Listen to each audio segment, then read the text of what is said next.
Hi, I'm Kevin Finch, director of Westbound, The Genius of Wes Montgomery, at the Kurt Vonnegut Memorial Library on Indiana Avenue in Indianapolis. Indiana Avenue, a jazz mecca of days gone by, and the starting place for Wes Montgomery's career.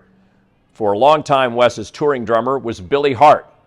He is an NEA jazz master and has amazing stories about being on tour with Wes, including Wes's penchant for the clothing that not only he wore, he was known to be a very snappy dresser, but also his band had to look good. That was very important, and that's a story you're going to hear now from Billy Hart.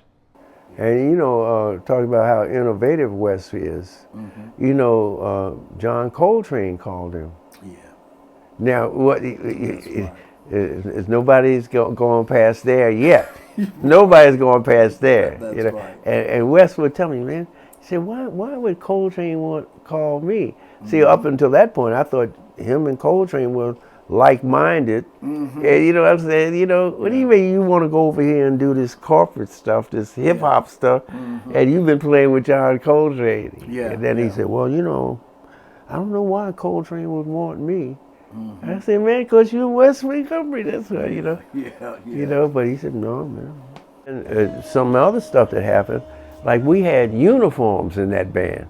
Like I had a dark blue pinstripe suit and a light blue suit and a gray pinstripe suit, right? And 2 tuxedos. Okay. That's 5 uniforms we had.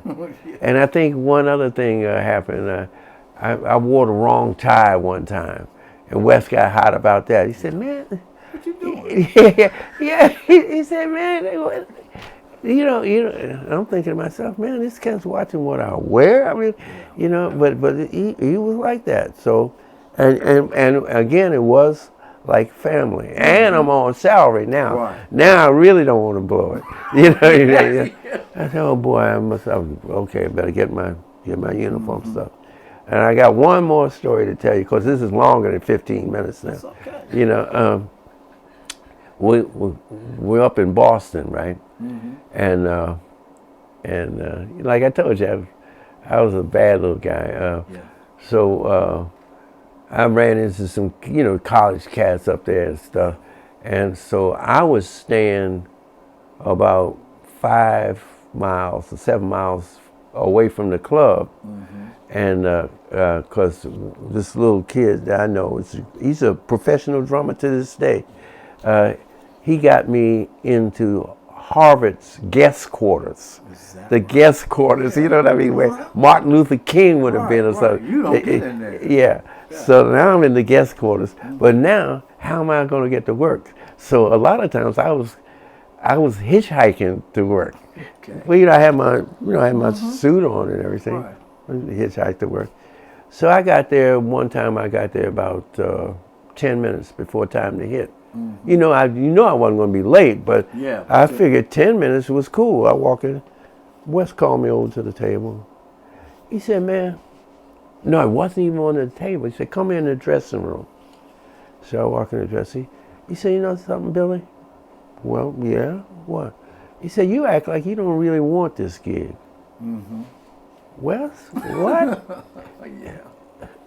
He said, I'm here half an hour before the gig starts every night. If I can do it, you can do it. Yeah. What did you say? The little same thing I always say, yes, sir. And that's the way it was. Yeah. I was on salary, I had uniform. He played great every night. Right. He had one tune that it was a drum solo every night. And I got a certain amount of people. It wasn't just him. Some of the people sort of liked the way I played. And Start growing from there. I started getting a little bit of a name. Okay. Creed called me. And I never talked to Creed before in my life. Yeah. He called me and said, well, we're going out there. And somehow Wes had either told the brothers or something. He said, if something should happen to me, now that you said what you said, I can see why he would have said that, because see, I didn't see no passing out or anything. What I did know, now you've answered a question for me. What I did know, after I told you what happened in Boston about if I can do it, you can do it. Yeah. That night was the only night that he was late. Wow.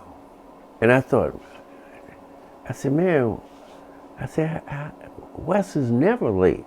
What's wrong? Is he sick? I mean, what's wrong? But see, I didn't know, because he still played good. Do you remember any of the people at the funeral? You know, it wasn't a bunch of, those usual. yeah, and you know, like I didn't really know Freddie in those days. I mean, you know, those cats were stars. Yeah.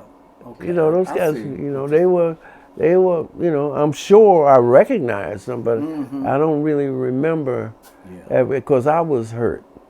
It was like it was like my father was, or my uncle was, you know, and you know, and we wore our uniforms. You know, we you know, I'd say I knew what uniforms to wear, and then Wes might come back and say, "Man, you know, you got the wrong tie again." You know what I mean? So Billy Hart has a story that many people have talked about. These amazing sessions where Wes Montgomery and John Coltrane played together. This is sort of an international appeal. If you're watching this and you've discovered a recording of Wes and Coltrane together, please get a hold of me. That is a huge thing. Everybody knows that the two of them gigged together, but nobody can find a recording of it. If you like what you've been watching, continue to watch, please, on Further Westbound, and please hit the subscribe button. I'm Kevin Finch for Further Westbound.